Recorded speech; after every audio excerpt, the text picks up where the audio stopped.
전도서 8장 1절입니다. 누가 지혜자와 같으며 누가 사물의 이치를 아는 자이냐? 사람의 지혜는 그의 얼굴에 광채가 나게 하나니 그의 얼굴의 사나운 것이 변하느니라. 내가 권하노라 왕의 명령을 지키라. 이미 하나님을 가르쳐 맹세하였음이니라. 왕 앞에서 물러가기를 급하게 하지 말며 악한 것을 일삼지 말라. 왕은 자기가 하고자 하는 것을 다 행함이니라. 왕의 말은 권능이 있나니 누가 그에게 이르기를 왕께서 무엇을 하시나이까 할 수 있으랴. 명령을 지키는 자는 불행을 알지 못하리라. 지혜자의 마음은 때와 판단을 분별하나니 무슨 일에든지 때와 판단이 있으므로 사람에게 임하는 화가 심함이니라. 사람이 장래의 일을 알지 못하나니 장래의 일을 가르칠 자가 누구이랴. 바람을 주장하여 바람을 움직이게 할 사람도 없고 죽는 날을 주장할 사람도 없으며 전쟁할 때를 모면할 사람도 없으니 악이 그의 주민들을 건져낼 수 없느니라. 내가 이 모든 것을 보고 해 아래에서 행하는 모든 일을 마음에 두고 살핀즉 사람이 사람을 주장하여 해롭게 하는 때가 있도다. 그런 후에 내가 본즉 악인들은 장사 지는 바 되어 거룩한 곳을 떠나 그들이 그렇게 행한 성읍 안에서 잊어버린 바 되었으니 이것도 헛되도다. 아멘. 전도서에서 말하는 지혜가 무엇인가? 솔로몬 왕이 가진 지혜가 무엇인지를 구체적으로 알 수 있는 본문입니다. 누가 지혜자와 같으며 누가 사물의 이치를 아는 자냐? 과연 누가 지혜자이냐 이런 말씀이죠.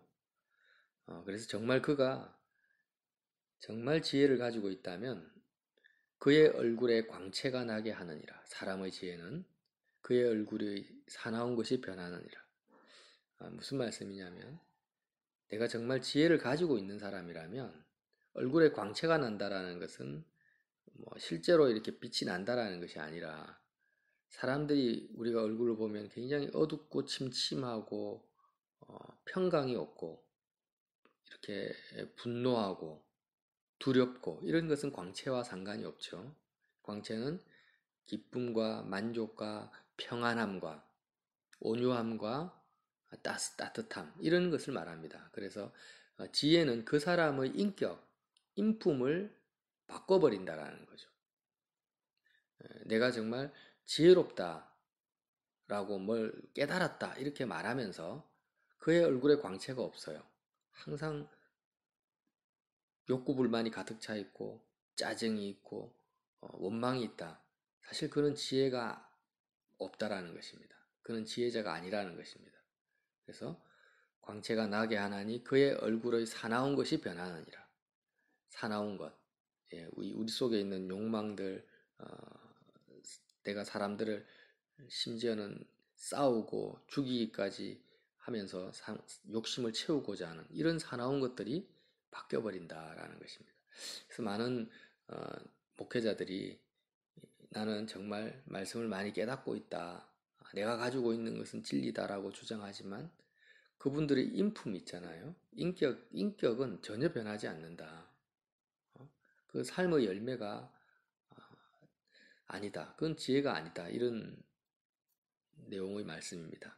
그래서 성경에서 말하는 진리와 지혜, 신앙과 사람의 그 삶의 열매는 같이 간다. 반비례하는 것이 아니라 비례한다라고 할 수 있습니다. 아무리 많은 은사와 어떤 기적과 이적을 행한다 할지라도 정말 그의 얼굴에 광채가 나지 아니하면 인간적인 것을 말하는 것이 아닙니다. 그리스도의 향기가 드러나지 않는다면 외식하는 거 말고요. 그 깊은 내면 속에서 자신의 죄인됨을 인정하고 겸손함, 또 주님이 주시는 평강을 누리지 못한다면 그는 진리를 쫓아가는 것이 아닙니다. 오히려 내가 많이 안다라고 깨달았다고 주장한다면 그는 더 지혜가 없는 자라는 거죠. 그래서 2절에 보면 내가 권하노라. 그러니까 이런 상황을 너가 정말 인정한다면 이제부터 내가 권면한다. 왕의 명령을 지키라. 갑자기 왕의 명령이 왜 나올까요? 이 왕이라는 것은요. 세상 왕만을 말하는 것이 아닙니다. 하나님, 보이지 않는 하나님의 주권을 대행하는 자의 대표격입니다. 왕의 명령을 지켜라. 다른 말로 하면 하나님의 그 주권을 인정하라는 것이죠. 꼭 왕뿐만 아니라 모든 피조물 가운데 하나님의 다스림과 통치가 있는데 특별히 그 대표격으로 왕을 거론하고 있다라는 거죠. 그래서 너가 하나님의 주권을 행하는 그 왕의 명령을 지키지 않으면서 지혜가 있다라고 말하는 것은 거짓말이다. 왕 앞에서 물러가기를 급하게 하지 말며 하나님의 주권 앞에서 무례하지 말라는 것입니다. 정말 하나님을 경외하고 겸손하라는 거죠. 악한 것을 일삼지 말라. 악한 것은 바로 너의 주장, 너의 판단, 너의 소원을 그 왕 앞에서 주장하고 무례하게 말하고 하는 것이 다 악한 것이라는 거예요. 그 왕은 자기가 하고자 하는 것을 다 행합니다. 내가 그렇게 주장하고 내세운다 할지라도 결국에는 하나님의 뜻대로 하나님의 주권대로 모든 일이 되어진다 이 말씀이에요. 그래서 왕의 말은 권능이 있나니 누가 그에게 이르기를 왕께서 무엇을 하시나이까 할 수 있으랴. 우리 어떻게 진흙이 그릇이 토기장이 왜 나를 이렇게 만들었느냐 이렇게 따질 수 없다고 주님 말씀하셨죠. 명령을 지키는 자는 불행을 알지 못하니라.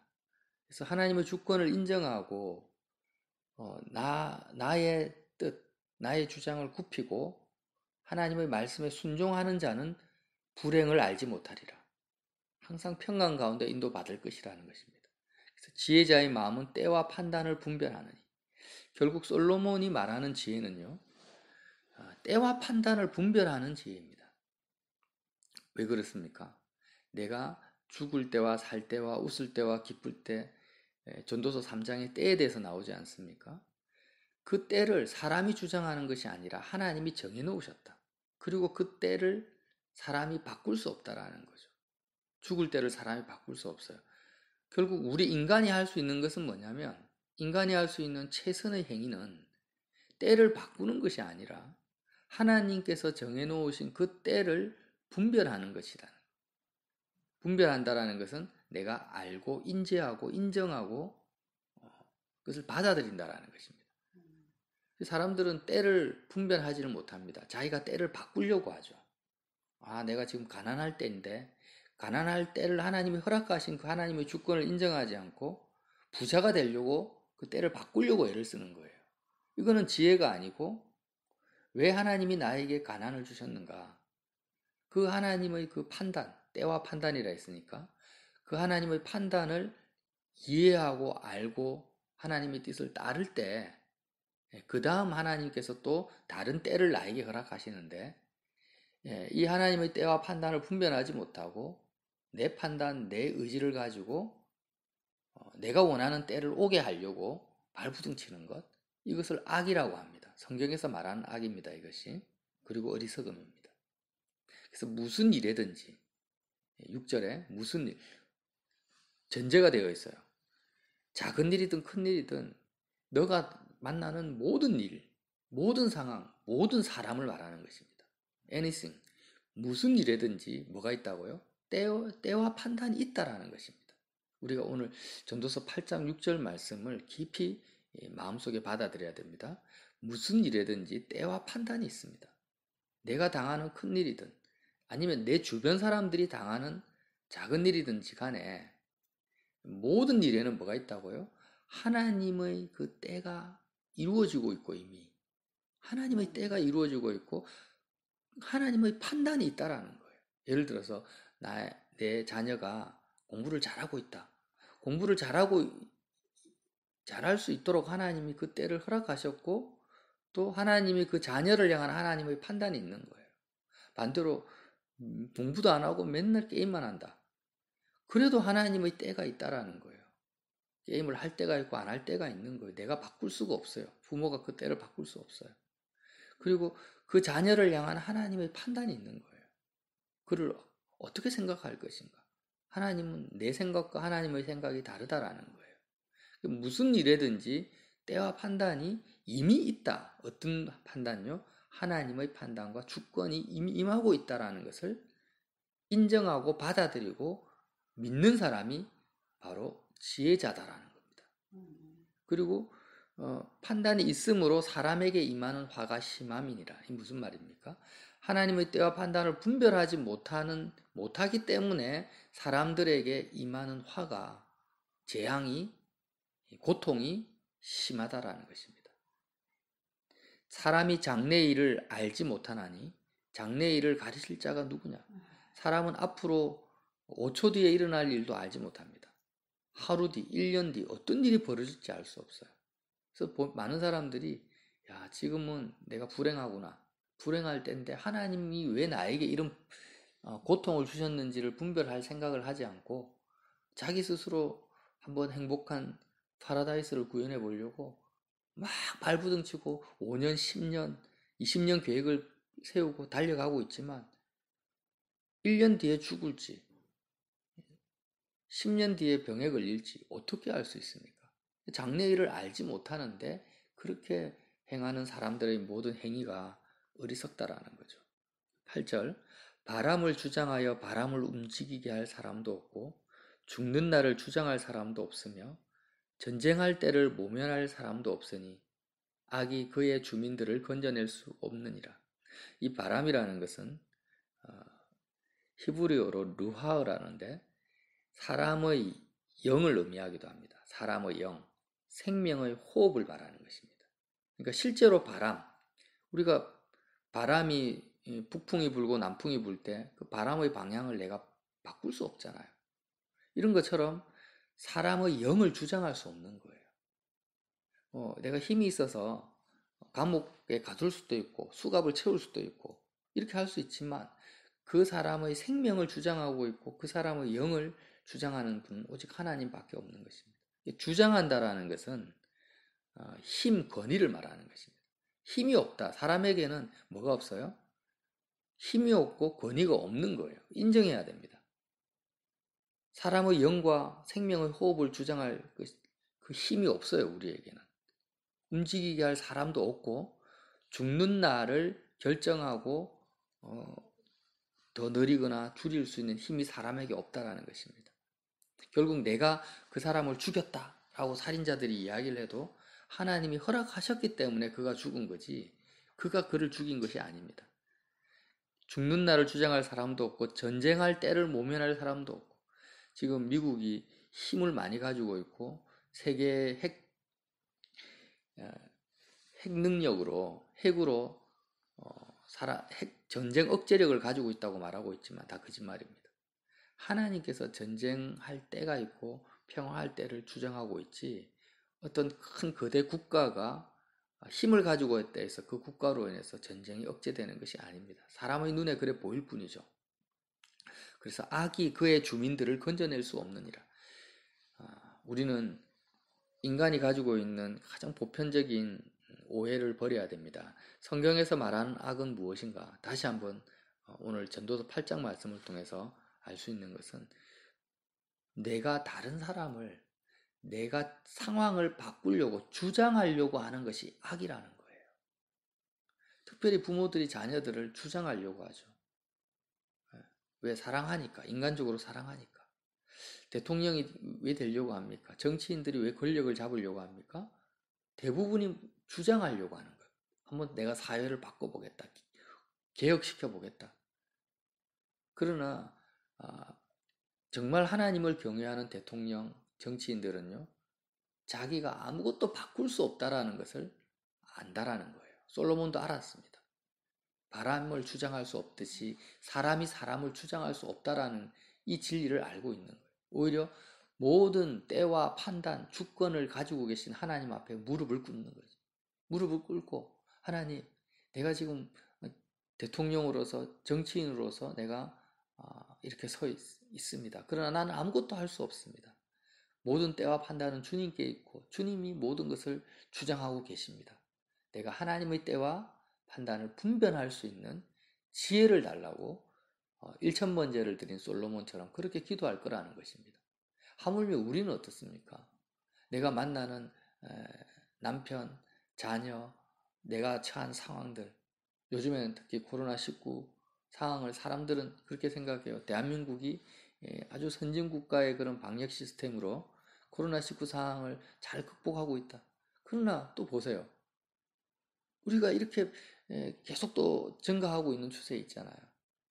나름대로 선방을 하고는 있지만 우리가 온전히 주장할 수 없는 거예요. 또 어디서 어떤 사건이 터질지도 알 수도 없는 거예요. 여태까지 선방했던 이유는 뭡니까? 하나님이 허락하신 거예요. 우리가 잘나서가 아닙니다. 이전부터 마스크라든지 여러 가지 방역체계, 사스 이런 것들을 통해서 하나님이 준비시켜 주신 것들이 있기 때문에 그나마 이렇게 선방할 수 있었던 거예요. 그래서 우리는 뭔가 내가 힘이 있고 능력이 있고 남들보다 탁월하면 내가 잘나서 그런 것처럼 보이지만 그 힘과 능력과 지혜를 누가 주셨습니까? 하나님이 주셨다라는 거예요. 그래서 결국에는 내가 할 수 있는 것은 없다. 이렇게 이해를 해야 되는데 또 어떻습니까? 내가 전에 내가 잘해봤으니까 이번에도 잘해봐야지라고 생각하지. 겸손하게 하나님의 때와 판단을 분별할 생각은 안 한다라는 거예요. 이런 것이 악이다. 특별히 사람이 사람을 주장할 수 있다라고 생각하는 것은 내가 악의 깊은 영역 속에 있는 것입니다. 주장할 수 없습니다. 목회자가 성도들을 바꿀 수 없습니다. 설교로 바꿔집니까? 안 바꿔집니다. 내가 기도로 사람을 또 바꾸려고 하죠. 그러면 기도로 사람을 바꾸려고 하는 것도 악입니다. 그건 굉장히 위험한 마귀적인 기도가 되는 거예요. 악을 행하는 기도가 되는 것입니다.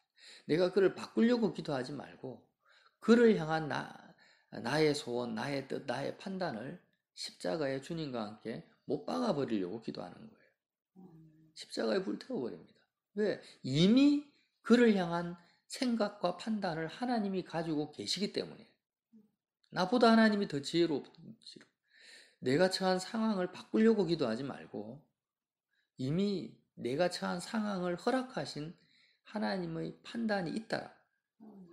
무슨 일이든지 때와 판단이 있으므로 전도서 8장 6절 말씀입니다. 그래서 이미 내가 처한 모든 상황과 환경에 대한 하나님의 주권과 판단과 생각이 셀 수 없을 정도로 내 생각은 셀 수가 있어요. 근데 하나님의 생각은 셀 수가 없습니다. 그 수많은 생각을 내가 조금이라도 알 수 있어야 된다. 그래서 9절 보면은요. 내가 이 모든 것을 보고 해 아래에서 행하는 모든 일을 마음에 두고 살핀즉 사람이 사람을 주장하여 해롭게 하는 때가 있도다. 사람이 사람을 간섭하고 잔소리하고 주장하여서 사람을 해롭게 하는 그 때가 있다는 것입니다. 이 모든 것이 헛되다라고 말하죠. 한 가지만 오늘 깨달아도 정말 우리는 큰 깨달음을 얻는 것입니다. 내가 무엇을 주장하려고 하는 것. 가장 큰 악이다. 그것만큼 어리석은 것이 없다. 모든 상황과 사랑과 환경과 내가 접하는 모든 것에는 하나님의 때가 이미 진행되고 있고 하나님의 판단이 있다. 그러므로 나는 하나님께 물어야 된다는 것입니다. 그렇다고 해서 내가 다 알 수는 없어요. 또 알 필요도 없다라는 거예요. 심지어는. 어떨 때는 알 필요가 있지만 어떨 때는 알 필요도 없습니다. 왜냐하면 항상 저는 이 비유를 생각을 합니다. 하나님과 우리의 그 간격은요. 지혜의 그 간격은 측량할 수가 없습니다. 우리가 유치원생 수준이라면 하나님은 대학원 석박사보다 더 탁월한 지혜를 가지고 계신 분이죠. 어떻게 유치원생이 석박사의 그 이론과 지식을 이해할 수 있겠습니까? 말해줘도 이해할 수 없어요. 하나님이 나에게 어떤 상황과 때를 이야기를 해줘도요. 거의 99%는 우리가 들어도 이해가 안 된다라는 거예요. 뭐 어떻게 해야 되는가? 아주 어린아이가 5살, 4살 이런 어린아이가 세계 일주를 한다고 생각해 보세요. 아빠하고. 아빠가 비행기를 탈 수도 있고 뭐 기차를 탈 수도 있고 버스를 탈 수도 있는데 그런데 어린아이가 어떻게 세계 일주를 해야 될지에 대해서 모든 상황을 아버지한테 다 듣고 이해할 필요가 없다는 것입니다. 단지 그가 처한 모든 상황, 어떤 상황이라 할지라도 자신의 손을 붙들고 있는 아버지를 믿으면 되는 거죠. 아버지를 믿으면 됩니다. 아버지가 나를 사랑하신다라는 걸 믿고 아버지가 가는 모든 곳은 좋은 곳이라고 믿고 아버지가 어디를 가든지 나는 아버지와 함께하면 모든 것이 다 평안하고 행복하고 기쁠 것이라고 믿으면 되는 거예요. 자신을 보호해 주신 아버지를 믿고 사랑하는 것, 이것만 있으면 되는 거예요. 모든 것을 어린아이가 다 알 필요가 없는 거예요. 비행기는 어떻게 타며, 티켓팅은 어떻게 하며, 돈은 얼마 들며, 예산이 알 필요도 없는 거예요. 이게 지혜라는 거죠. 왕의 명령을 지키라. 똑같은 말입니다. 그런데 그 어린아이가 아빠 나는 지금 비행기 타고 싶어, 기차 타고 싶어 하면서 자기가 막 주장하려고 하는 거예요. 아버지를. 그건 어리석은 것이고 그게 악한 거라는 거죠. 그래서 저와 여러분이 오늘 하루도 지혜는 무엇인가? 바로 눈에 보이는 상황과 환경과 사람들을 내가 원하는 대로 바꾸고 주장하려고 하지 말고 보이지 않지만 모든 때와 판단을 가지고 계신 하늘에 계신 나의 아버지, 나의 목자 되신 예수님, 나의 만왕의 왕 되신 예수님, 그 말씀에 귀를 기울이고 그 주님을 사랑하는 것입니다. 예수님을 통해서 하나님 아버지를 사랑하는 것입니다. 신뢰하는 것입니다. 온전히 붙드는 것입니다. 그리고 그 아버지를 기뻐하고 즐거워하는 거죠. 그렇게 하기만 하면 하나님께서 모든 필요하면 가르쳐 주세요. 하나님 말씀해 주세요. 지금은 이런 때니까 너는 이렇게 해라 저렇게 해라. 그렇게 어린아이처럼 살면은 천국이 너희 것이다. 너희가 어린아이와 같이 되지 아니하면 결단코 천국에 들어갈 수 없다. 예수님이 하신 말씀, 이 말씀을 깊이 마음에 새기셔서 하나님 어떤 때를 허락하시든지 간에 보이는 것을 쫓아서 내가 주장하고자 하는 나의 이건 악입니다. 악이 뭔지 알죠? 죄보다 더 독한 것이 악이에요. 이 악을 버리고 하나님을 기뻐하며 나의 아버지 되심을 찬송하며 즐거워하는 복된 하루 되시기를 예수님 이름으로 빌어드립니다.